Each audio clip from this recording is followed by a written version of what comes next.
ለዚህ ነው በጣም ጥሩ ነገሮች ተመልካች የላቸው፣ በጣም መጥፎ ነገሮች ብዙ ተመልካች አላቸው። ዘፋኝ ይከበራል፣ ዘማሪ አይከበርም። ለሀገር ውለታ የሰራው ሰው ቀርቦ አይደመጥም። ፖድካስት ላይ እሱ አይደመጥም። ፖድካስት ላይ የሚደመጠው የሆነ ኢንተርቪው ላይ የሆነ ንግግር ላይ የሚደመጠው ሰውየው በሾርት ከት እንዴት ሀብታም እንደሆነ ነው። እሱ ነው ትኩረት የሚስበው።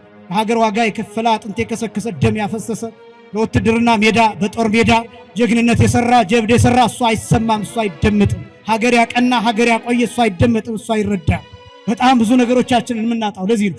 ገደል የሰደድን ትልልቅ ሰዎችን በአጠገባችን ያሉ የሚሰሩ መልካም ነገሮችን ለነሱ ዕውቅና ባለመስጠት ጆሮ ዳባ ልበስ ብለን በማለፍ የሰዎችን ሞራል በመስበር እንዳይሰሩ አድርገን በቀላሉ የሚሰሩትን ሰዎች እነሱን እያነገስን ነገስታቱን እየሻረን የምንኖር በጣም ምስኪኖች ነው። እና በዚህ ምክንያት ብዙ ነገሮቻችን መጥፎ እየሆኑ የመጡበት ምክንያት ይሄ ነው። የተከበራችሁ ክርስቲያኖች እናንተን ለመውቀስ አይደለም፣ እናንተን ለማሳቀቅ አይደለም፣ እናንተን ለማስጨነቅ አይደለም። ግን በእርግጠኝነት በዚህ ዘመን ራሱ ክርስቶስ ቢገለጥ እኛ ሰቅለን እንገለዋለን። በእርግጠኝነት መናገር የምችል የፈሪሳዊነትን ጠባይ አሟልተናል። የአይሁዳውያንን ጠባይ አሟልተናል። የእነሱን ታሪክ ይዘናል። የነሱን ስነ ልቡና ይዘን መፈራራት የሌለበት ምክንያት፣ መከባበር የሌለበት ምክንያት፣ መተማመን የታጣበት ምክንያት ብዙ ነገሮቻችን እንደ ኢትዮጵያዊ ናቸው የሚባሉ ሀገር በቀል የሆኑ የራሳችን የነበሩትን ነገሮች እነሱን ገደል ሰደናቸው፣ ገደል ከተናቸው ከቆሻሻ ጋር ተጠለጽጌ ነው። የፊታችን እሁድ ሊቃውንቱ ሲያመሰግኑ ከሚያድሩበት የማህሌት ክፍል አንዱ ይህንን የተመለከተ ነው። ከማህሌተ ጽጌ ያው በዚህም አጋጣሚ ማህሌት የምትቆሙ ማህሌት የምታድሩ አብራችሁ ከሊቃውንቱ ጋር ስታመሰግኑ ሊቃውንቱ የሚያመሰግኑበት የምስጋና ክፍል ከመጽሐፍ ቅዱስ ጋር የተካከለና የመጽሐፍ ቅዱስ ክፍል እንደሆነም እንድታስቡም ጭምር ነው። ዘኒ ስብሃተ ወዘኒ ማህሌተ ወይም ዘንተ ስብሃተ ወዘንተ ማህሌተ ተአምረኪ ጸገየ ወፈረየ ሊተ እንዘ ከመሰብህ ዳግም እንዘ ጸውር ጸበርተ ምስለ እላሃ ጸቡ አልባሲሆሙ በደመ በግኡ ድርገተ ከንዱስተ ባሕረ ማህው ድንግል ክፍልኒ ቁመተ ይላል። ሲተረጎም ዘኒ ስብሃተ ወዘኒ ማህሌተ ይህንን ምስጋና ይህንን ማህሌት ተአምረኪ ጸገየ ወፈረየ ሊተ ተአምርሽ አፈራልኝ፣ ተአምርሽ ሰጠኝ፣ ተአምርሽ አስገኘልኝ ማለት ነው። ከመሰብህ ዳግመ እንዘ ጸውር ጸበርተ ዳግመኛም ዘንባባ ይዤ አመሰግን ዘንድ ምስለ እለሃ ጸቡ አልባሲሆሙ በደመ በግኡ ድርገተ በአንድነት የልብሳቸውን በበጉ ደም ካጠቡት ጋራ ዘንባባ ይዤ አመሰግን ዘንድ ውስተ ባሕረ ማህው ድንግል ክፍልኒ ቁመተ ብርሌ ብርጭቆ መስታወት በሚመስል ባህር በመንግሥተ ሰማያት እቆም ዘንድ ድንግል ሆይ እርጅኝ፣ አግዥኝ፣ አድይኝ የሚል ጸሎት ያለው ነው። ይህም ደግሞ በራእየ ዮሐንስ ምዕራፍ 7 ቁጥር 14 ላይ ልብሳቸውን አጥበው በበጉ ደም አነጹ ተብለው የተገለጡ ናቸውና ስለዚህ አገልግሎታችን ወንጌል እንደሆነ መጽሐፍ ቅዱስ እንደሆነ በዚህም አጋጣሚ እንድታስቡ ለማድረግ በዚህ ርዕስ ለማስተማር ወድጃለሁ። ሶስተኛም ቅድም ወንድማችን ዘማሪ ዲያቆን ዮሴፍ በዝማሬ ሲያመሰግን እንደነበረው በንጹህ ደሙ ያዳነን እያለ ሲያመሰግን ነበር። በንጹህ ደሙ እንዴት እንደዳንንና ንጹህ ደሙ ለኛ ምን እንደሚሰራ በዚህ ኃይለ ቃል እንመለከታለን። አምላካችን እግዚአብሔር ለሁላችንም ምስጢርንና ጥበብን እንዲገልጥልን የእርሱ ቅዱስ ፈቃድ ይሆንልን። ልብሳቸውን በሁላቸውም ልብሳቸውን አጥበው በበጉ ደም አነጹ። ራእየ ዮሐንስ ምዕራፍ 7 ቁጥር 14 ላይ የሚገኝ ቃል ነው። አስቀድሜ ስለ ራእየ ዮሐንስ ትንሽ ነገር ላቅርብ እንዲገባን። ራእየ ዮሐንስ በብዙ ክፍሎች በብዙ ስሞች የሚታወቅ መጽሐፍ ነው። በጣም ከባድና ከሐዲስ ኪዳን መጽሐፍት ብቻ ሳይሆን ከ80 አሐዱ ቅዱሳት መጽሐፍት ከባድና እጅግ በጣም ያልተደረሰበት የሚባለው መጽሐፍ ራእየ ዮሐንስ ነው። በብዙ ስሞች ይጠራል። የተስፋ መጽሐፍ፣ የምስጋና መጽሐፍ፣ የድል መጽሐፍ፣ የሰማይ መስኮት መጽሐፍ፣ የምስጢር መጽሐፍ እየተባለ ይጠራል። የጻፈው ወንጌላዊው ቅዱስ ዮሐንስ ነው። ይህንን ራእይ ያየው ቅዱስ ዮሐንስ ወንጌላዊ ከ90 እስከ 95 ድረስ ባለው የዕድሜ ክልል ውስጥ እንደተመለከተው አባቶቻችን ይናገራሉ። ቅዱስ ዮሐንስ ከ20 ዓመቱ ጀምሮ ጌታችን መድኃኒታችን ኢየሱስ ክርስቶስን የተከተለ ሐዋርያ ነው። የጌታችን የመድኃኒታችን የኢየሱስ ክርስቶስ መከራ የዓይን ምስክር በዋናነት ቅዱስ ዮሐንስ ወንጌላዊ ነው። በቀጥታ አይቶ የጻፈልን ለኛ ያስተላለፈልን ግርፋቱን የቆጠረ አጥንቱን የቆጠረ የተላጠውን ቆዳና የተቆረሰውን ስጋ የፈሰሰውን ደም በዓይኑ በብረቱ ያየ መስቀል ተሸክሞ ጌታ ሲደፋ በቅርበት የተመለከተ የእመቤታችንን ሐዘን የጻፈና ያየ ቅዱስ ዮሐንስ ወንጌላዊ ነው። በረከቱ በሁላችንም ላይ ይደርብን። ለ70 ዓመታት ሊቃውንቱ እንደሚነግሩን ቅዱስ ዮሐንስ ወንጌላዊ የጌታችን የመድኃኒታችን የኢየሱስ ክርስቶስ መከራ በአእምሮው ላይ ተስሎበት ለ70 ዓመታት እያለቀሰ ኖረ። እንዲያውም ሊቃውንቱ ሲገልጡት እንባውን አልቅሶ ደሙን ጨርሷል፣ ደሙን አልቅሶ ደሙን ጨርሷል፣ ደሙን ጨርሶ እዥ አልቅሷል። ከሰውነቱ ፈሳሽ የሚባል ነገር አልቆ ቆዳው ከአጥንቱ ጋር ተጣብቆ በዚህ ጊዜ ነበር ራእዩን የተመለከተው።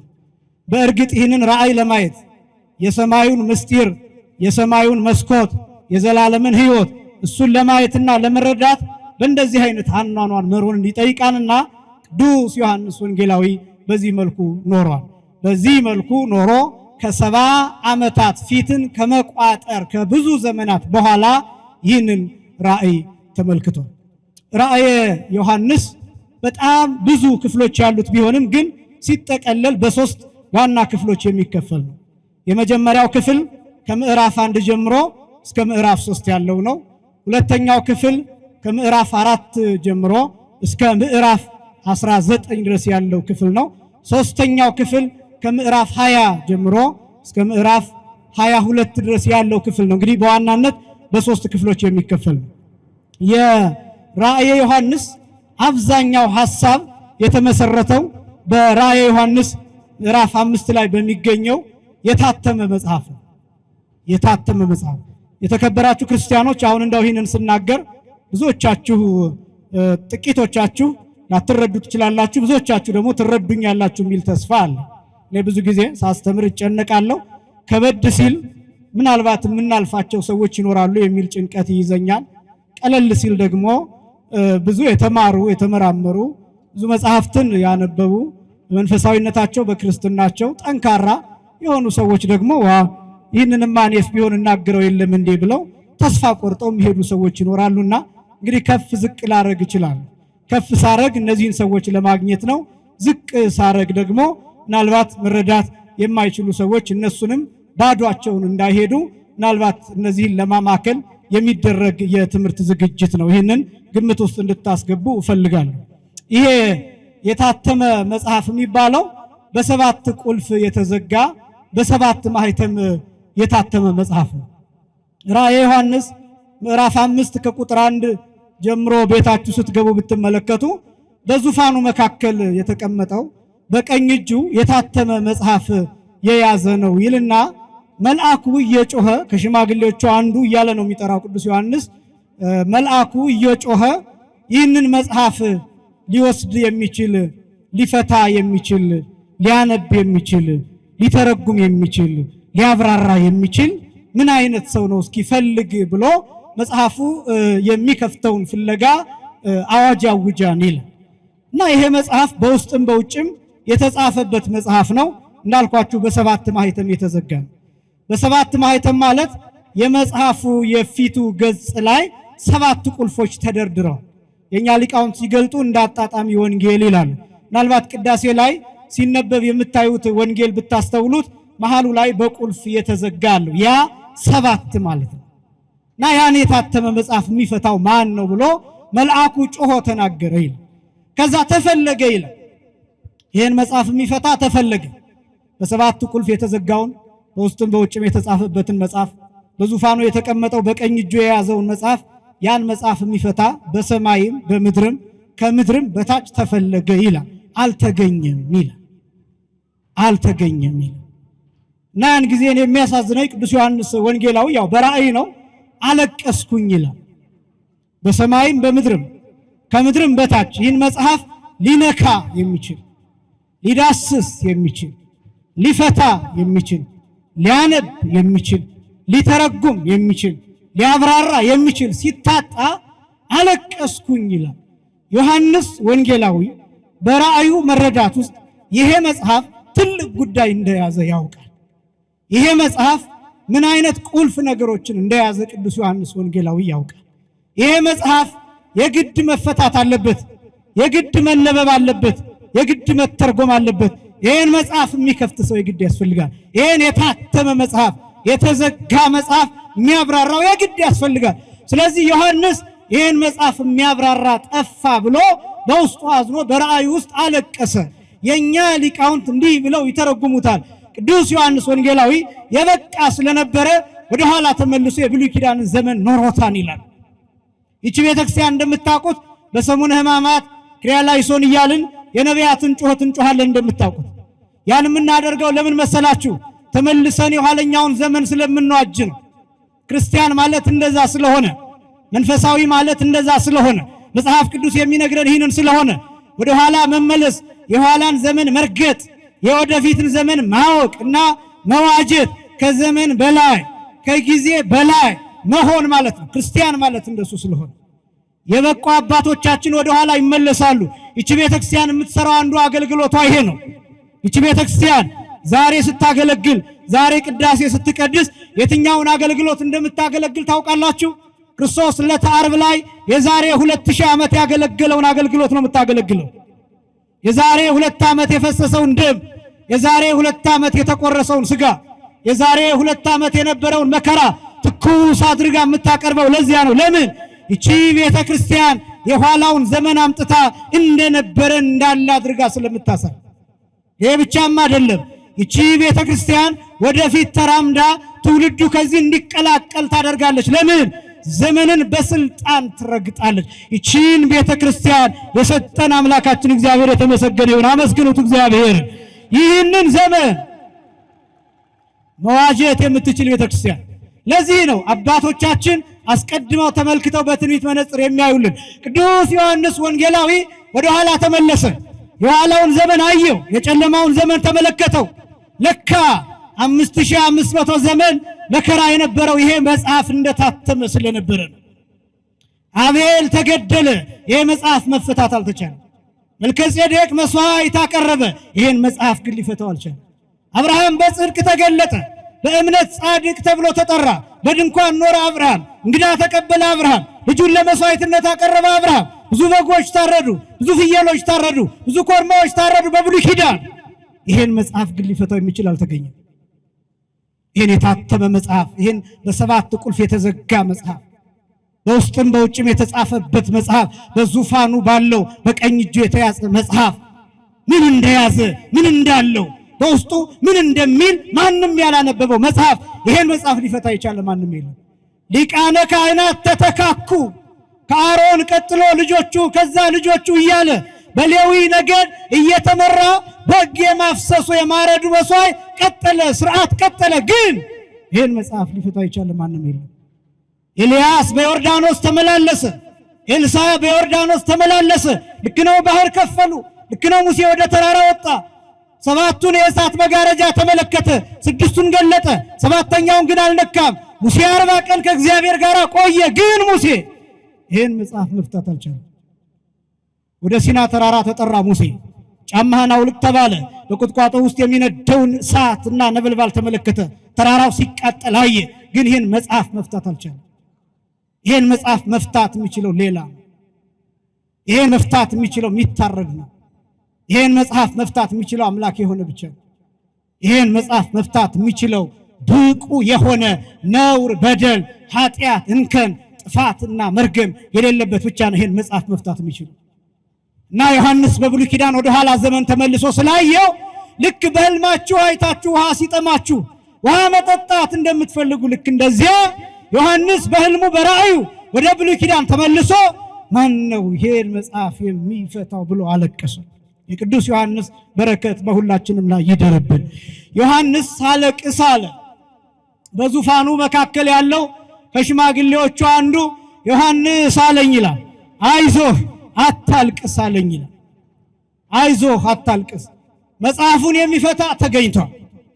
እርሱም የይሁዳ አንበሳ ነው፣ ከዳዊት ነገድና ስር የሆነው እርሱ መጽሐፉን ይፈታዋን አለኝ። ያን ጊዜ ደስ አለኝ ይላል። ይሄ መጽሐፍ ምንድነው? በጣም ጥቂት ነጥቦችን ብቻ ላሳይ። የተከበራችሁ ክርስቲያኖች፣ ይሄ መጽሐፍ ራእየ ዮሐንስ አብዛኛው ክፍል የሚመሰረትበት ነው ብያቸዋለሁ። ከምዕራፍ 5 በኋላ 7 ማህተሞች፣ እነዚህ 7ቱ ማህተሞች እያንዳንዳቸው ሲፈቱ ምን እንደሚከናወን ነው ቅዱስ ዮሐንስ በራእዩ የሚጽፍልን። የመጽሐፉ ዋና አንኳር ልብ የሚባለው ይሄ ነው፣ ወይም ሴንትራል የሚባለው ሜሴጅ የራእየ ዮሐንስ ይሄ ነው። መጽሐፉ ነው፣ የታተመ መጽሐፍ። በጣም ደግሞ በሚደንቅ ሁኔታ አንድ ነገር ላሳያችሁ። የሉቃስ ወንጌል ምዕራፍ 4 ቁጥር 16 ላይ ብትመለከቱ ጌታ ያነበበው አንድ የመጽሐፍ ክፍል አለ፣ በ7 ቁልፎች የተዘጋ፣ በ7 ማህተም የተዘጋ። ይሄ የመጽሐፍ ክፍል ትንቢተ ኢሳይያስ ምዕራፍ 61 ላይ ያለ ክፍል ነው። ይሄን ክፍል ይሄን ትንቢተ ኢሳይያስ ምዕራፍ 61 ላይ ያለውን ማንም አንብቦት አያውቅም። ነቢዩ ኢሳይያስ አንድ ጊዜ ብቻ እንደተናገረው ተጠቅሎ የተቀመጠ የትንቢት ክፍል ነው። ይሄ ትንቢተ ኢሳይያስ ምዕራፍ 61 መሲህ ብቻ ሲመጣ የሚያነበው ተብሎ የተዘጋ የመጽሐፍ ክፍል ነው። የተዘጋውም በ7 ቁልፎች ነው፣ በ7 ማህተሞች ነው። የሉቃስ ወንጌል ምዕራፍ 4 ቁጥር 16 ጀምሮ ወሆረ ናዝሬት ሀበ ተሐጽነ፣ ወዳደገበት ወደ ናዝሬት ሄደ ይልና ወተንሥአ ከመ ያንብብ በከመ ያለምድ፣ እንዳስለመደ ሊያነብ ተነሳ። ወወሀብዎ መጽሐፈ ኢሳይያስ፣ የኢሳይያስን መጽሐፍ ሰጡት። ወከሲቶ ረከበ ሀበ ይብል፣ እንዲህ የሚል አንቀጽ አገኘ ሲገልጥ ይላል። የመጀመሪያው በዚያ ጊዜ መጽሐፍ እንዳሁኑ የተጠረዘ አይደለም፣ በጥራት የተጠቀለለ ነው። ተጠቅሎ ነው የሚቀመጠው። ያን መጽሐፍ እንደተጠቀለለ ነው ተላላኪው ለጌታ የሰጠው። ጌታ ይህንን መጽሐፍ ሊያነብ ሲል አንደኛ ተጠምቆ ነበር፣ ሁለተኛ 40 ቀንና 40 ሌሊት በገዳመ ቆሮንቶስ ጾሞ ነበር። ይሄ መጽሐፍ ክፍል ጌታ ስራ የሚጀምርበት የመጽሐፍ ክፍል ነው። የሹመት ደብዳቤውን የሚያነብበት ወሳኝ ቦታ ነው። እንዲያውም የነገረ ክርስቶስ ትምህርት ተርኒንግ ፖይንት የሚባለው እጥፋት የሚባለው አንጓ የሚባለው ቦታ ይሄ ቦታ።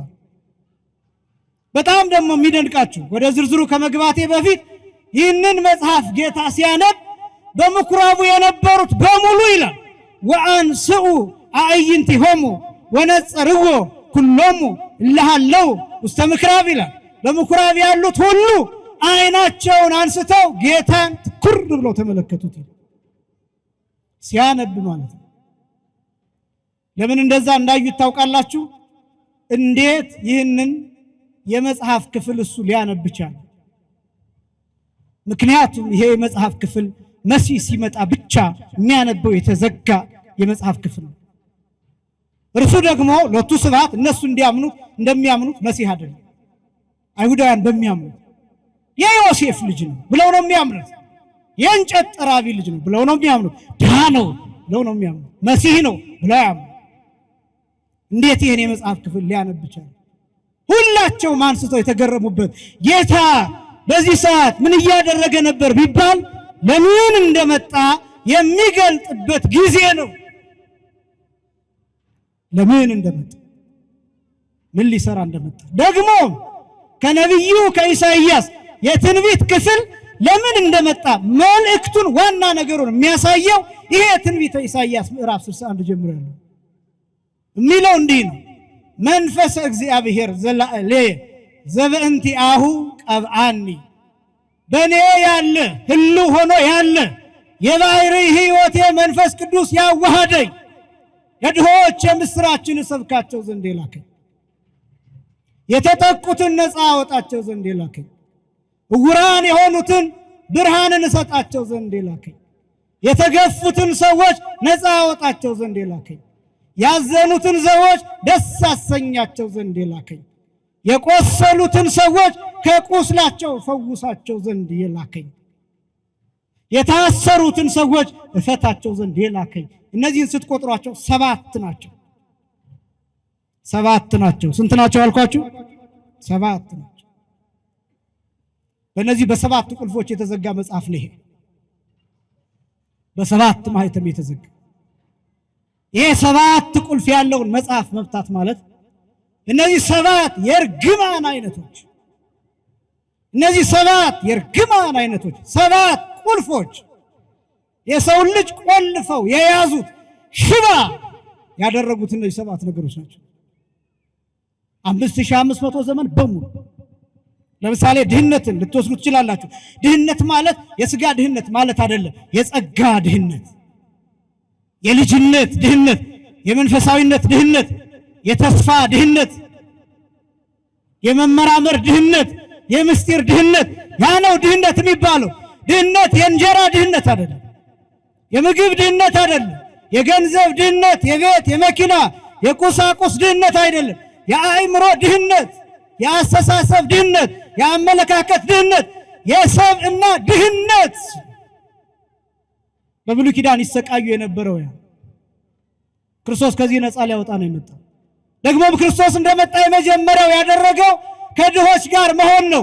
ለምሳሌ ወደ አደገበት ወደ ናዝሬት ሄደ የሚለው የመጽሐፍ ክፍል ናዝሬት የሚለውን ሲተረጉሙ የኛ ሊቃውንት ድሃ ማለት ነው። ናዝሬት ማለት ክፍልት፣ ፍልት፣ ህስርት ማለት ነው ብለው ይተረጉሙታል። የተለየች፣ የተጎሳቆለች፣ የተዋረደች ከተማ፣ ሶስተኛ የማህበረሰብ መደብ የሚኖርባት ማለት ነው። የመጀመሪያው የማህበረሰብ መደብ የሚባለው የመኳንንት መደብ ነው፣ የነገስታት መደብ ነው፣ የገዢዎች መደብ ነው።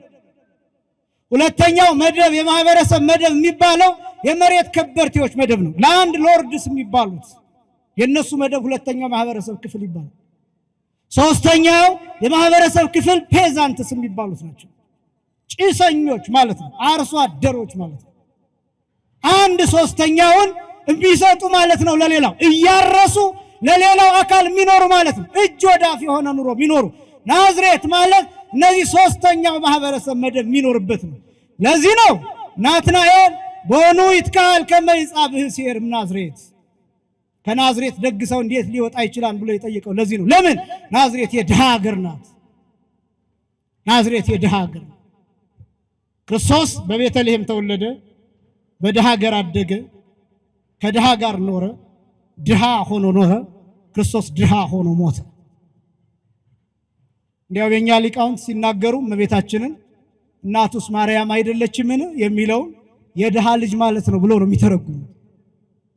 ምክንያቱም እመቤታችንም ድሃ ናት፣ ርስት የላትም፣ በዚህ ምድር የሰበሰበችው ስንዴ የላትም፣ በዚህ ምድር የሰበሰበችበት ጎተራ የላትም፣ ወርቅ አልያዘችም፣ ብር አልያዘችም፣ ንብረት አልያዘችም። ድሃ ሆና ነው የኖረችው። ድሃ ክርስቶስም እንደዚህ። ለምን የዮሴፍ ልጅ መባልንስ እንደመረጠ ታውቃላችሁ? ለምን በዮሴፍ ቤት ማደግን እንደመረጠ ታውቃላችሁ? ዮሴፍ ድሃ ነው፣ እንጨት ጠራቢ ነው። ዮሴፍ ሞፈር ጠርቦ ቀንበር አለዝቦ ድግር ሽጦ የሚኖር ድሃ ነው ዮሴፍ። ክርስቶስ በባለጸጋ ቤት አድጎ ቢሆን ምን ይባል ነበር?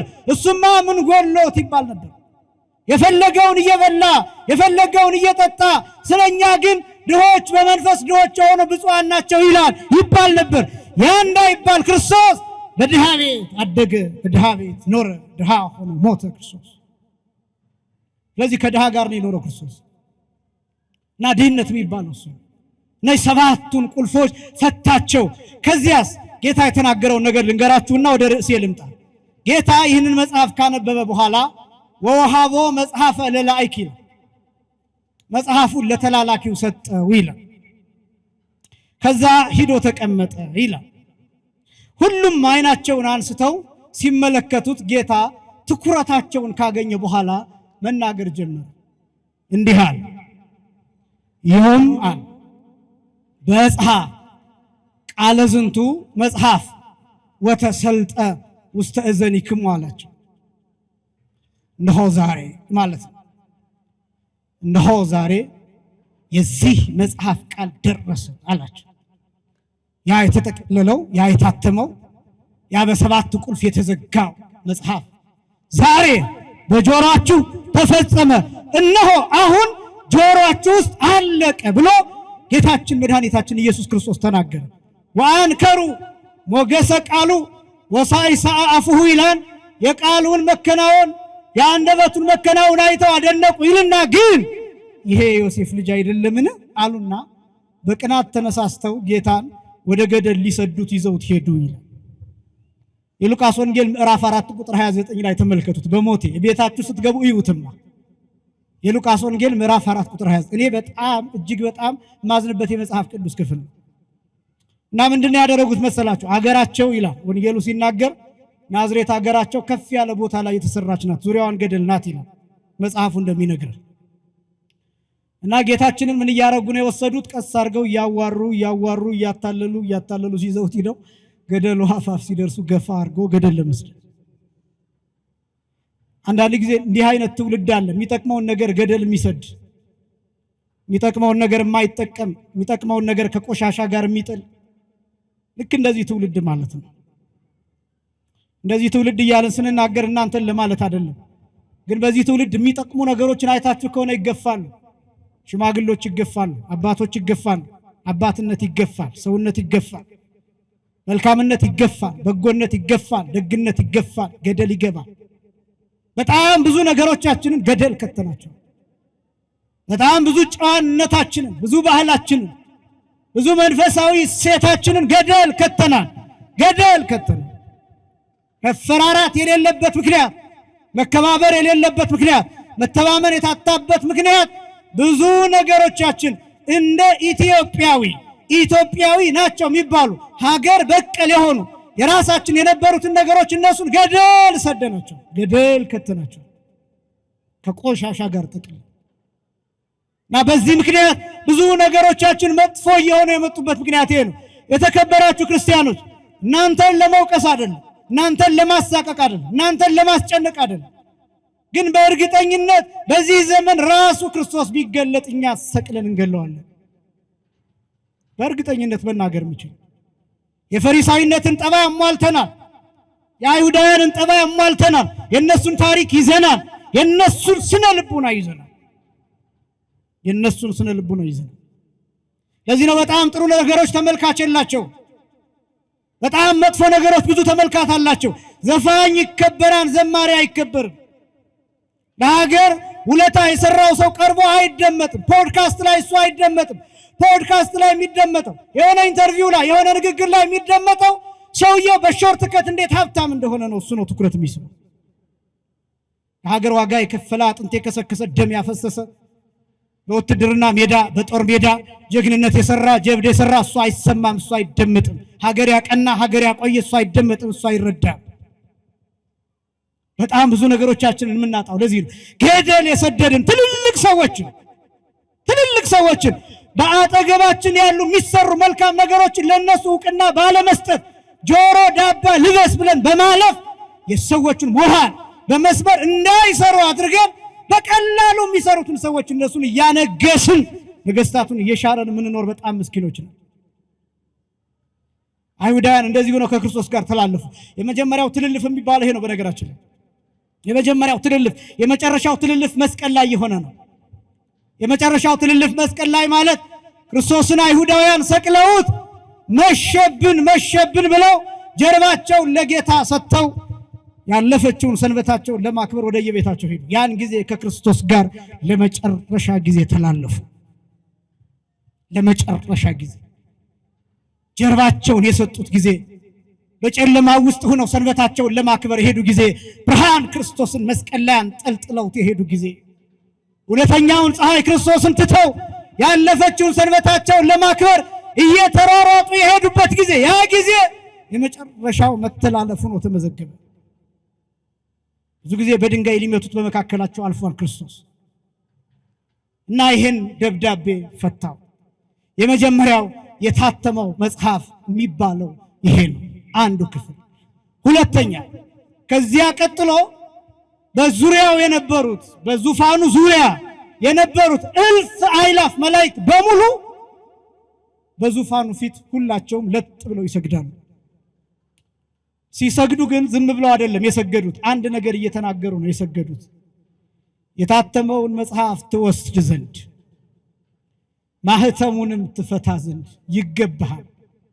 ምክንያቱም ይሉና ምን እንደሚሉ ታውቃላችሁ? ታርደሃልና እስኪ በል ሁላችሁም ታርደሃልና በሉ እስኪ ሁላችሁም ታርደሃልና። ያን ጊዜ ቅዱስ ዮሐንስ ቀና አልኩኝ ነው። ቀና ብሎ ሲመለከት በዙፋኑ መካከል ይላል እንደ ታረደ በግ ቆሞ አየሁ ይላል። እኔ ማብራራት የሚከብደኝ ይሄን ክፍል ነው። እንደ ታረደ በግ ቆሞ አየሁ። የታረደ በግ ቆሞ አየሁ ወይም እንደ ታረደ በግ ቆሞ አየሁ ከታረደ በኋላ ተነስቶ ማለትም አይደለም። ቆሟል በጉ። የቆመው በግን የሚታየው እንደ ታረደ ሆኖ አካሉ ተለያይቶ ደሙ እየፈሰሰ ይሄ አንገቱ ላይ ያረፈው ቢላ ያረፈበት ጉድጓድ ሆኖ ደም እያዘራ ግን ቆሞ ነው የሚታየው። እንዲህ ብላችሁ ልትጠይቁ ትችላላችሁ። የታረደ በግ እንዴት ሊቆም ይችላል? የታረደ በግ እንዴት ሊቆም ይችላል? ይህንን ተመልከቱት። እንደ ታረደ በግ ቆሞ አየሁት ማለት የገለጠው ክርስቶስን ነው። በዚህ መጽሐፍ ብቻ በራእየ ዮሐንስ ብቻ በግ የሚለውን ቅዱስ ዮሐንስ ወንጌላዊ 29 ጊዜ ተጠቅሞታል። 29 ጊዜ በግ የሚለውን በሌላው በ28ቱ ስፍራ በእንደዚህ አይነት አገላለጽ አይደለም የተጠቀመው። እዚህኛው ላይ እንደ ታረደ በግ ብሎ ነው የሚገልጠው። ምን ማለት ነው ቢባል መስዋዕትነቱን የሚያሳይ ክርስቶስ መስቀል ላይ የከፈለው መስዋዕትነት ሳያቋርጥ እያዳነ እንደሚኖር አንድ ጊዜ በመስቀል ላይ የቀረበው የክህነት አገልግሎት የመስዋዕት አገልግሎት ለዘለዓለም ትኩስ ሆኖ እየሰራ እንደሚኖር የሚያሳይ ነው። እንደ ታረደ በግ ነው። የታረደ በግ ቁሞ ብታዩት ደሙን ያዘራል፣ ደሙ ይንጠባጠባል፣ ደሙ አይቋረጥም፣ ቆዳው ተገፏል፣ ቢላ ያረፈበት ጉድጓድ ይታያል። የጌታ ቁስል እንደዛ ነው። በዚህች ቤተክርስቲያን ዕለት ዕለት ሳይቋረጥ ደሙ ይሰጣል። ሳይቋረጥ በየቀኑ ይቀደሳል። በየቀኑ ደም ይሰጣል። በየቀኑ ስጋ አለ።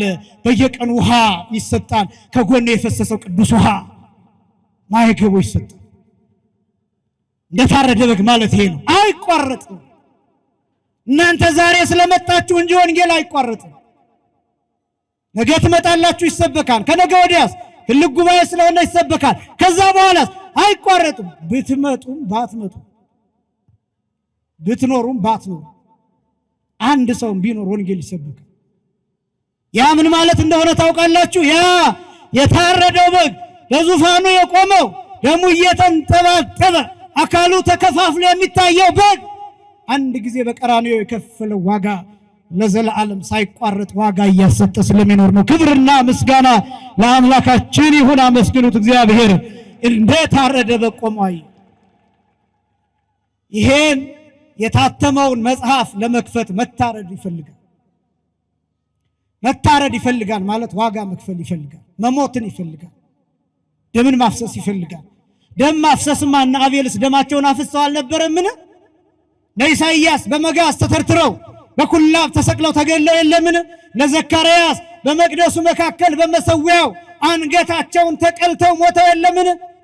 ብዙ ነቢያት በዚህ መልኩ አልፈው የለምን?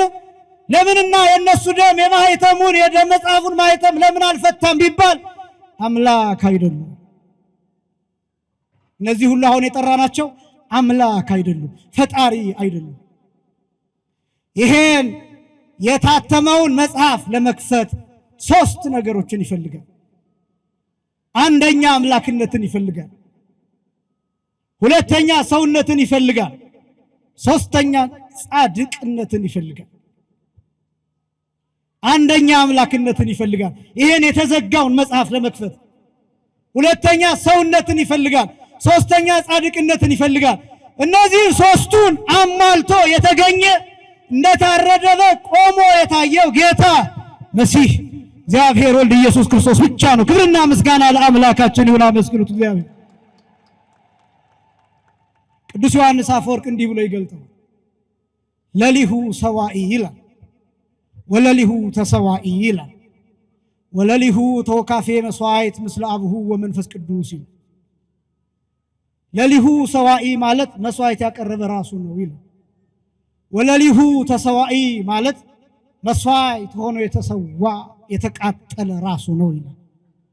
ወለሊሁ ተወካፌ መስዋዕት ምስለ አቡሁ ወመንፈስ ቅዱስ ማለት ከባህሪ አባቱ ከአብ ከባህሪ ሕይወቱ ከመንፈስ ቅዱስ ጋር ሆኖ ራሱ ያቀረበውን መስዋዕት ያሸተተ የተቀበለ እርሱ ብቻ። ይሄን ቅዱስ ጊዮርጊስ ማድረግ አይችልም። ምክንያቱም ቅዱስ ጊዮርጊስ አምላክ አይደለም። ይሄን እመቤታችን ማድረግ አትችልም። ማለትን ማለት ነው በመስቀል ላይ ተሰቅላ ዓለምን ማዳን አትችልም። ለምን? እመቤታችን ወላዲተ አምላክ እንጂ ምን አይደለችም? አምላክ አይደለችም። ፍጡራን ሁሉ የሚጎላቸው ይሄን የተዘጋ የታተመ የተቆለፈ መጽሐፍ መፍታት የሚችለው የታረደው በግ ብቻ ነው። ለዚህ ነው ባለ ራእዩ ታርደሃልና ሲሉት የሰማው። ለዚህ ነው። ስለዚህ ይገባሃል፣ ማኅተሙን ትፈታው ዘንድ ይገባሃል። በውስጥም በውጭም የተጻፈውን ታነበው ዘንድ ትተረጉመው ዘንድ ታብራራው ዘንድ ይገባሃል። ለምን?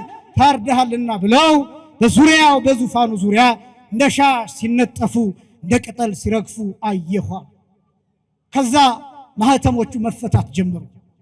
አንደኛ ማኅተም፣ ሁለተኛ ማኅተም፣ ሶስተኛ፣ አራተኛ፣ አምስተኛ፣ ስድስተኛ፣ ሰባተኛ ማኅተም። እነዚህ ሰባቱ ማኅተሞች እየተፈቱ እስከ ምዕራፍ 8 ድረስ ይቀጥላሉ። ራእየ ዮሐንስ እስከ ምዕራፍ 8። እኔም ማሳያችሁ በርዕስነት ያነሳሁት ስድስተኛው ማኅተም ላይ ያለውን ነው ማሳያችሁ። በነገራችን ላይ በጣም ረቂቅ የሆነ ብዙ ትርጉሞች ያሉት ነው ይሄ ማኅተም። እኔ አሁን በተናገርኩት ራእየ ዮሐንስ ይገባቸዋል ማለት አይደለም። ደጋግማችሁ ግን መስማት አለባችሁ፣ ማወቅም አለባችሁ፣ ከፍ ማለትም አለባችሁ። ደግሞ ራእየ ዮሐንስ የሚተረጎምበት ጊዜ ላይ ነን አሁን፣ ምክንያቱም የዘመኑ ፍጻሜ እየደረስን ስለሆነ። ስለዚህ ስለ ራእየ ዮሐንስ አብዝተን መስማት የሚገባን ጊዜ ነው። እነዚህ ማኅተሞቹን በጣም አንድ ነገር ብቻ ልበላችሁና ወደ ስድስተኛው ማኅተም ልምጣ። የመጀመሪያው ማኅተም የሚወክለው የሐሙስ ምሽት የጸሎተ ሐሙስ ምሽት 3 ሰዓትን የሚወክል። ሁለተኛው ማኅተም የሐሙስ ሌሊት መንፈቀ ሌሊት 6 ሰዓትን የሚወክል ነው። ሶስተኛው ማኅተም የሐሙስ ሌሊት 9 ሰዓትን የሚወክል ነው። አራተኛው ማኅተም የዓርብን ጠዋት ነጉን የሚወክል ነው። አምስተኛው ማኅተም የዓርብን 3 ሰዓት የሚወክል ነው። ስድስተኛው ማኅተም የዓርብን 6 ሰዓት ቀን 6 ሰዓትን የሚወክል ነው። ሰባተኛው ማኅተም የዓርብን 9 ሰዓት የሚወክል ነው። ሰባቱ ማኅተሞች እነዚህ ናቸው። እነዚህ ሰዓታት ጋር ማገናኘት ለምን አስፈለገ?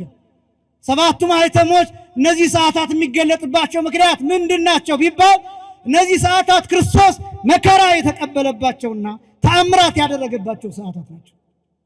የተያዘበት፣ የተመታበት፣ የተሰደበበት፣ ለፍርድ የቀረበበት፣ ቁርጥ ፍርድ የተሰጠበት፣ የተሰቀለበትና የሞተበት ሰዓታት ናቸው እነዚህ ሰዓታት። ይሄ ስድስተኛው ማኅተም የዕለተ ዓርብ የቀኑን 6 ሰዓት የሚገልጥ ነው። ስድስተኛው ማኅተም። ሰባተኛው ማኅተም የዓርብን የቀኑን 9 ሰዓት ምዕራፍ 8 ላይ ብታዩት ማኅተሙ ሲፈታ ይላል ወኮነ አርምሞ ይላል እስከ መንፈቀ ሰዓት ይላል። ለግማሽ ሰዓት ዝምታ ሆነ ይላል። ክርስቶስ የሞተበት ሰዓት ነው። ጸጥ አለ ነው የሚለው። 30 ደቂቃ ነው የሚለው ባለ ራእዩ ዮሐንስ። ለ30 ደቂቃ ዓለም ላይ ዝምታ ሆነ እና ይሄ ዝምታ ምን እንደሚያሳይ ታውቃላችሁ? የጌታ ነፍስ ከስጋው በስልጣኑ የተለየችበት ሰዓት ዝም። ከዛ ደም እና ውሃ ከጎን የወጣበት ሰዓት ነው። ዝምታ የሆነበት ሰዓት። ከዛ ያ ሰዓት እኔና እናንተ እንደገና የተሰራንበት እንደገና የተፈጠርንበት የተወለድንበት ሰዓት ነበር። ያ ሰዓት ዝም። በመለኮቱ ንቁህ በስጋው ደግሞ ምጉት የሆነበት ሰዓት ነው ያ ሰዓት፣ የዝምታ ሰዓት እና የዓርብ 9 ሰዓት ነው የመጨረሻው ማኅተም። ይሄኛው ደግሞ ራእየ ዮሐንስ ምዕራፍ 6 ከቁጥር 10 ጀምሮ ስትመለከቱ ስድስተኛው ማኅተም ሲፈታ ይላል ፀሐይ እንደ ጥቁር ማቅ ጥቁር ሆነ፣ ጨረቃ ደም ሆነ፣ ከዋክብት ረገፉ። ስድስተኛው ማኅተም ሲፈታ ይሄ ማለት ክርስቶስ የተሰቀለበት ሰዓት ስንት ሰዓት? 6 ሰዓት። ፀሐይ ምን ያለችበት ሰዓት? የጨለመችበት። ጨረቃ ደም የሆነችበት ከዋክብት የረገፉበት። ወንጌል ምን ይላል? የሉቃስ ወንጌል ምዕራፍ 23 ከቁጥር 44 ጀምሮ ወቀትሮ ጊዜ ስሱ ሰዓት ሞተ ፀሐይ፣ ቀትር ሲሆን 6 ሰዓት ላይ ፀሐይ ሞተ። ዓርብ 6ኛው ማህተም የተፈታበት ሰዓት ያ የታተመው መጽሐፍ። ከዛ ይህን ተከትሎ ምን ሆነ? ምን ተከናወነ? 6ኛው ማህተም ላይ ራእየ ዮሐንስ ምዕራፍ 7 ከቁጥር 10 ጀምሮ ስትመለከቱ እንዲህ የሚል ቃል እናገኛለን። ብዙ ነጭ የለበሱ ያያል ቅዱስ ዮሐንስ በራእዩ 6ኛው ማህተም ሲፈታ ያየው ማለት ነው። ያ ብዙ ነጭ የለበሱ ከወገን ከነገድ ከህዝብ ከአሕዛብ ከብሔር ከቋንቋ የተዋጁ ዘንባባ የያዙ በበጉ ፊት ማዳን ነው እያሉ የሚያመሰግኑ በጣም ብዙ ቁጥራቸው የማይታወቁ ነጭ የለበሱ ሰዎችን ቅዱስ ዮሐንስ በራእዩ ይመለከታል። 6ኛው ማህተም ሲፈታ ፀሐይ ከጨለመ በኋላ፣ ጨረቃ ደም ከሆነ በኋላ፣ ከዋክብት ከረገፉ በኋላ፣ እነዚህን ክስተቶች ከተመለከተ በኋላ በሰማይ ይህን ያያል ዮሐንስ እና ቅዱስ ዮሐንስ ከሽማግሎቹ አንዱ ዮሐንስ ብሎ ጠርቶ እነዚህን ሰዎች ታያቸዋለሁ ያለኝ። አዎን ጌታዬ አያቸዋለሁ አልኩት። እነዚህ ከወዴት የመጡ ይመስልሃል አለኝ ይላል ዮሐንስ። ጌታዬ አንተ ታውቃለህ እንጂ እኔ ምን አውቃለሁ አልኩት ይላል።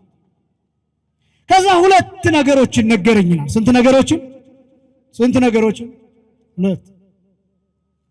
የመጀመሪያው እነዚህ ከታላቁ መከራ የመጡ ናቸው። ከየትኛው መከራ? ከታላቁ መከራ የመጡ ናቸው። አሁን የታላቁ መከራ የሚለው በጣም ብዙ ትርጉም አለ። የሰማዕታትን መከራ፣ የቤተክርስቲያንን መከራ፣ አሁን ያለንበትን መከራ ጭምር ያሳያል። ግን ታላቁ መከራ የሚባለው በዋናነት የጌታ መከራ ነው። የጌታ መስቀል ነው። የጌታ ስቅለት ነው። የጌታ ሞት ነው። ትልቅ መከራ የሚባለው አስቀድሜ እንደገለጥኩት ፀሐይ የጨለመችበት፣ ጨረቃ ደም የሆነችበት፣ ከዋክብት የረገፉበት፣ 6666 ጊዜ የተገረፈበት የስቅለት እንደነገርኳችሁ የምታስታውሱ ከሆነ 19125 የመከራ አይነት የተቀበለበት 19125 ብር አይደለም የነገርኳችሁ፣ ገንዘብ አይደለም፣ ደሞዝ አይደለም የነገርኳችሁ፣ የመከራ ቁጥር 19125። እያንዳንዱ መከራ ለየብቻ ተቆጥሮ፣ ቡጢው የብቻ ተቆጥሮ፣ ግርፋቱ የብቻ ተቆጥሮ፣ ጥፊው የብቻ ተቆጥሮ፣ መስቀል ተሸክሞ የወደቀበት የብቻው ተቆጥሮ፣ መሬት ለመሬት የተጎተተበት የብቻው ተቆጥሮ፣ እኛ ያልሰማነው እኛ ያላየነው መጽሐፍት ላይ ያልተጻፉ እነዚህን ደግሞ ስትቆጥሯቸው እጅግ ብዙ ነው። ለኛ አይምሮ እንዲመጥን ተብሎ ለኛ ጆሮ እንዲበቃ ተብሎ ግን እኛን ከእንቅልፍ እንዲቀሰቅሰን ተብሎ የተጻፈው ግን 19125 ነው ይላል ድርሳነ ማሕየው። ያ ነው ታላቅ መከራ የሚባለው።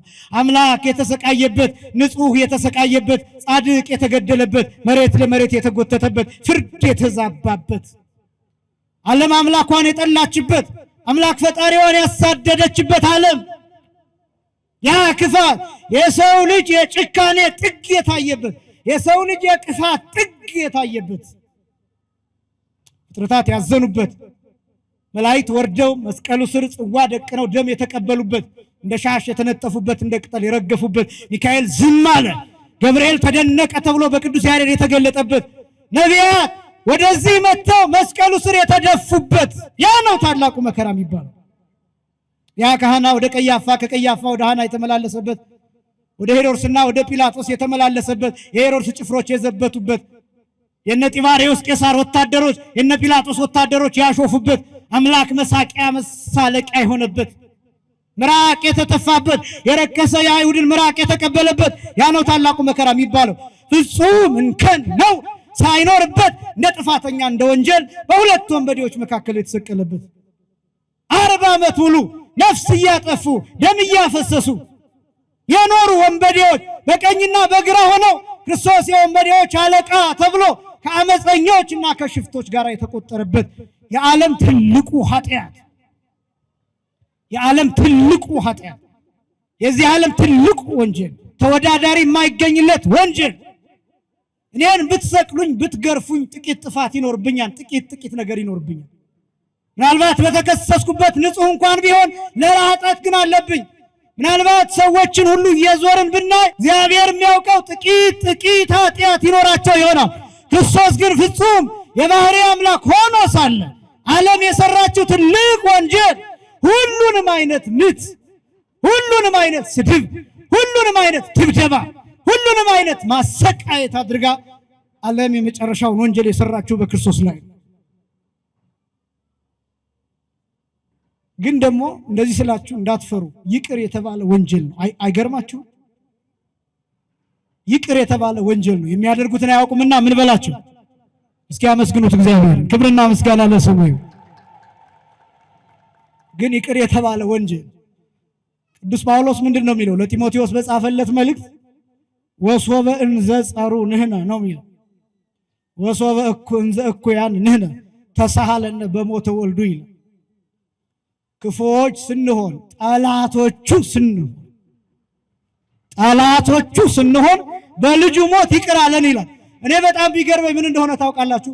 በእርሱ ሞት ይቅር ተባልን፣ ገለን ይቅር ተባልን፣ ገርፈን ተራራልን፣ ገርፈን ታዘነልን፣ ወግተን ታዘነልን፣ አቁስለን፣ ሰቅለን፣ አሳደን፣ ደብድበን፣ ቆዳ ገፈን፣ አጥንት ብቻ እስኪታይ ድረስ አድርገን ይህን ሁሉ ድብደባ አድርሰን የሚያደርጉትን አያውቁምና ምን በላቸው ተባልን፣ ተለመነልን። ጭራሽ እንደኛ ያለ ባለጤና ማን አለ? እንደኛ ያለ እድል ያለው ማን አለ? እንደኛ ያለ የተራራለት ማን አለ? እንደኛ ያለ የታዘነለት ማን አለ? ሰርቀን ይቅር የተባልን፣ በድለን ይቅር የተባልን፣ ገለን ይቅር የተባልን ማን አለ? ወገኖች ይሄ መከራ ይገባችኋል? ይሄ ቁስል ይገባችኋል? ይሄ ግርፋት ይገባችኋል?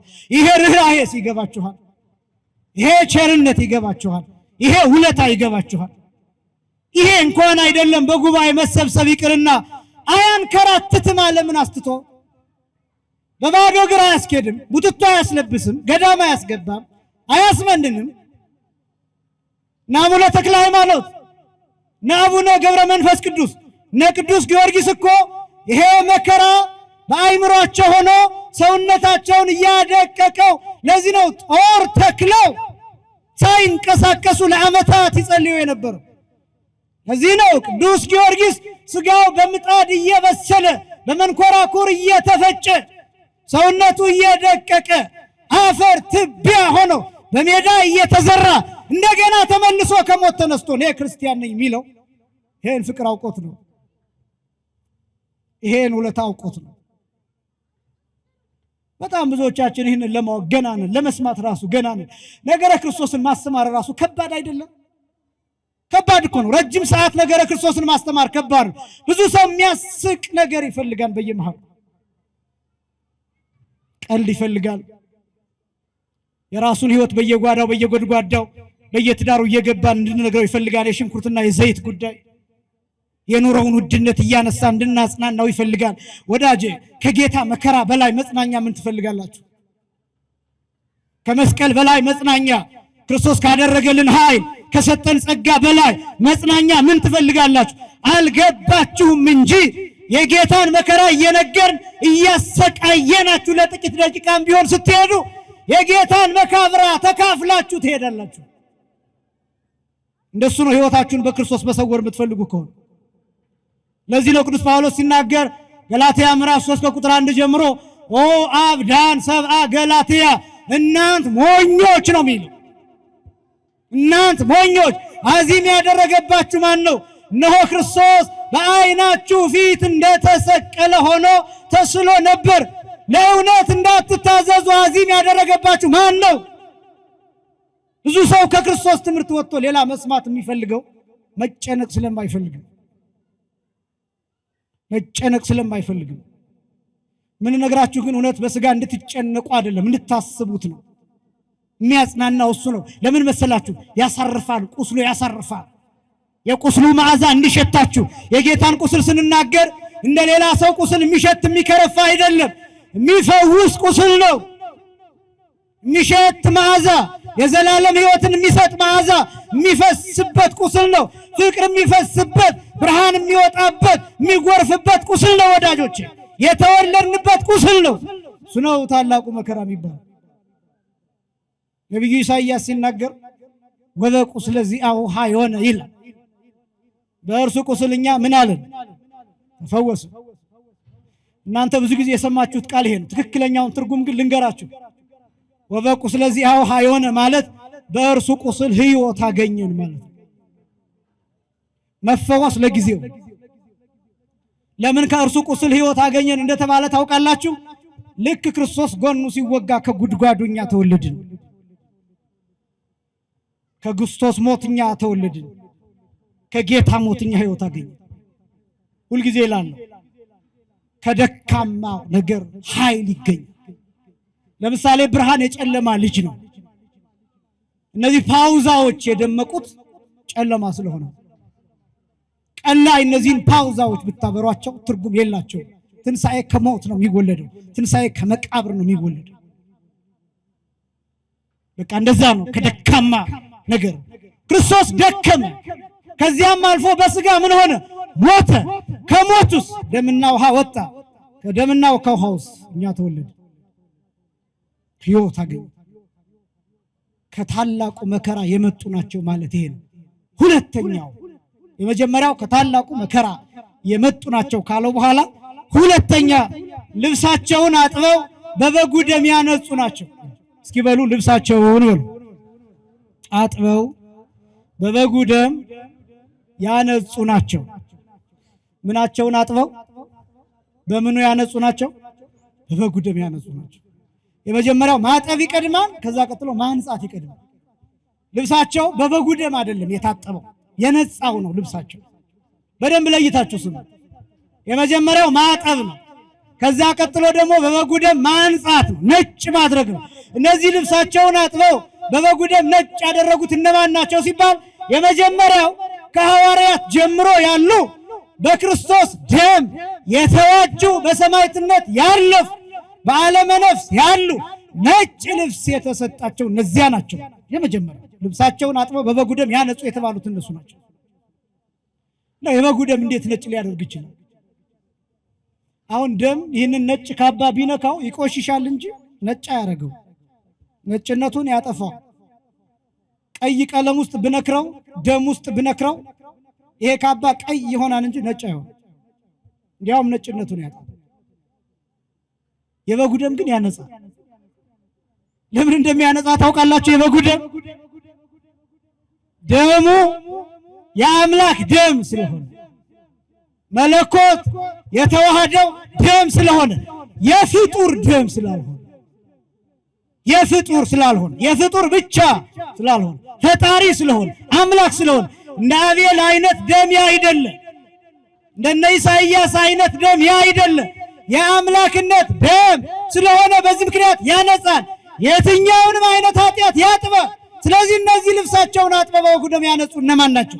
አራት ነገሮችን በፍጥነት ብቻ እናገራለሁ። አንደኛ ያመኑ ሰዎች ናቸው። ምን ያሉ ሰዎች ናቸው? ያመኑ። ልብሳቸውን አጥበው በበጉ ደም ምን ያሉ ሰዎች? ያነጹ ሰዎች። አንደኛ ያመኑ ማለትን ማለት ነው። በዮሐንስ ወንጌል ምዕራፍ 6 ቁጥር 69 ላይ እንደተጻፈ ቅዱስ ጴጥሮስ የተናገረው እኛ ግን አንተ የሕያው እግዚአብሔር ልጅ ክርስቶስ እንደሆንክ አውቀናል አምነናል። የመጀመሪያው ልብስን ማጠብና በበግ ደም ማንጻት የሚባለው ይሄ ማመን፣ የእግዚአብሔር ልጅ እንደሆነ ክርስቶስን ማመን፣ አምላክ እንደሆነ ማመን፣ ፈጣሪ እንደሆነ ማመን፣ ስለኛ መጥቶ ስጋውን ቆርሶ ደሙን አፍስሶ ስጋውንና ደሙን እንደሰጠን ማመን። የመጀመሪያው እሱ ነው። ማመን ልብስን እንዳጠብክ ያደርጋል። ሁለተኛው ልብሳቸውን አጥበው በበጉ ደም ያነጹ የሚባሉ ልጅነት ያላቸው ምን ያላቸው? ልጅነት ያላቸው። ልብስ የሚባለው ልጅነት ነው። ልብሳቸውን አጥበው በበጉ ደም ያነጹ ማለት ከክርስቶስ ጎን በተገኘው ቅዱስ ውሃ ታጥበው የእግዚአብሔር ልጆች የተባሉ ናቸው። ይሄ ነው ልብስን በበግ ደም ማጠብ የሚባለው። ይሄ በክርስትና ያጌጠ በጥምቀት ያጌጠ እግዚአብሔርን አባት በማለት ያጌጠ የእግዚአብሔር ልጅ የሆነ ሁሉ ያለው ማለት ነው። ልጅነት ማለት እሱ ነው። ልብስን አጥቦ በበግ ደም ማንጻት የመጀመሪያው ማመን፣ ሁለተኛው መጠመቅ፣ ሶስተኛው በክርስቲያናዊ ምግባር ማጌጥ። እስኪ በሉ በክርስቲያናዊ ምግባር ማጌጥ። ሶስተኛው እሱ ልብስን በበጉ ደም ምን ማለት ማንጻት፣ ልብስን ማጠብ፣ ከዛ በበጉ ደም ማንጻት፣ ነጭ ማለት። ክርስቲያናዊ ስነ ምግባር ማለት ክርስቲያን ሆኖ ሃይማኖት ኖሮት ሃይማኖቴ ብቻ ያድነኛን እያለ የሚኖር ሳይሆን በጾምና በጸሎት ያጌጠ፣ በትህትና ያጌጠ፣ በየዋህነት ያጌጠ፣ በሰላም ያጌጠ፣ በፍቅር ያጌጠ፣ ቅንነት ያለው፣ ምህረት ያለው፣ ርህራሄ ያለው፣ ወዳጅነት ያለው፣ ታማኝ የሆነ መልካም የሆነ ተንኮለኛ ያልሆነ ክፉ ያልሆነ ይሄ ነው ልብሱን ነጭ ያደረገ ማለት። በዚህ ዘመን ከብዙ ነገር ተራቁተና እንደምታውቁት ከብዙ ነገር ያው ክርስትናው ኦርቶዶክስ በመሆኔ እኮራለሁ፣ ኦርቶዶክስ የሆንኩት ተመርጬ ነው፣ ኦርቶዶክስ እንቁ ሃይማኖት ናት የሚሉ ፉከራዎች ሊኖሩ ይችላሉ። ይህንን እየተቃወምኩ አይደለም። እውነተኛ ኦርቶዶክስ መሆን ግን ይፈልጋል። ሽለላ አይደለም ኦርቶዶክሳዊነት፣ ፉከራ አይደለም ኦርቶዶክሳዊነት፣ ቀረርቶ አይደለም ኦርቶዶክሳዊነት። ስራ ነው፣ ህይወት ነው፣ ተግባር ነው፣ መለወጥ ነው፣ መኖር ነው፣ እውነት ነው። ኦርቶዶክሳዊነት ውሸት አይደለም፣ ፊልም አይደለም፣ ፊልም አይደለም፣ ማስመሰልም አይደለም፣ ተውኔት አይደለም፣ አክተር መሆንም አይደለም፣ አክትረስ መሆንም አይደለም። ኦርቶዶክሳዊነት ማለት የእውነት መኖር ከክርስቶስ ጋር መጣበቅ ማለት ነው። እርሱ ነው የክርስትና ስራ የሚባል። በክርስቲያናዊነት ማግኘት፣ በምግባር መዋብ፣ ነጭ ማድረግ የሚባለው እሱ ነው። በጣም ብዙዎቻችን በፉከራ ነው የምንኖረው። እናንተን ለማለት አይደለም፣ እናንተማ መታችኋል፣ መልካም። ግን በየቲክቶኩ ያሉ ቤተክርስቲያኑን በር የማያውቁት ግን ደግሞ ስለ ቤተክርስቲያን ተቆርቋሪ መስለው የሚኖሩ በጣም ብዙዎች አሉ። የቤተክርስቲያኑን በር የማይነኩት መተው የማያስቀድሱ ሰዓታቱ ምን እንደሆነ የማያውቁ ማህሌት እዚህ ተቁሞ ስብ ተብሎ ተቁሞ እዚህ ጎረቤቱ ነው። እነሱ ቲክቶክ ላይ ላይቭ ናቸው። ማህሌቱን መተው ለምን አብረው አይቆሙ?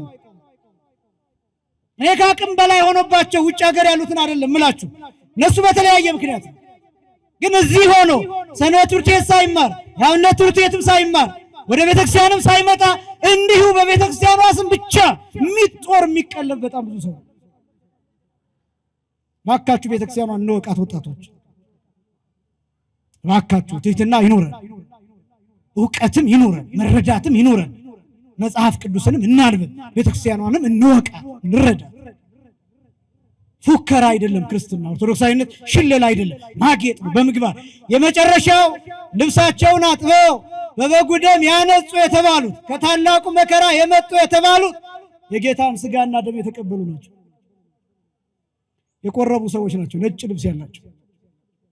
የተከበራችሁ ክርስቲያኖች፣ ሌሎችን ሁሉ አድርገን ማንኛውንም ነገር አድርገን ስጋውን ደሙን ግን ካልተቀበልን ልብሳችን ቆሽሿል፣ ነጭ ልብስ አልለበስንም። ስለዚህ ምን እንደሚሆን ታውቃላችሁ? መጨረሻ ላይ ወደ ሰርጉ መግባት አትችሉም። ምክንያቱም የሰርጉን ልብስ አልለበሳችሁም ተብለን እንባረራለን። በር ይዘጋብናል፣ በር ይዘጋብናል፣ ይረፍድብናል። አላውቃችሁም እንባላለን።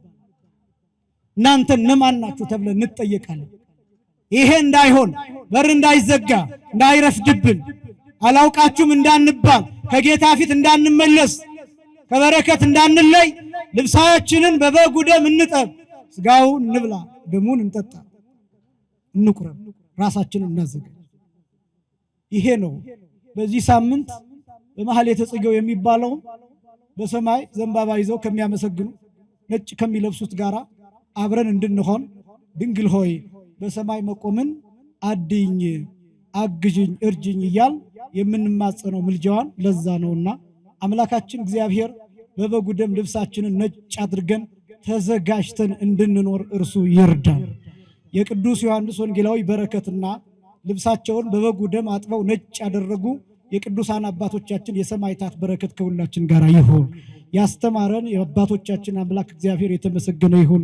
ወስብሐት ለእግዚአብሔር።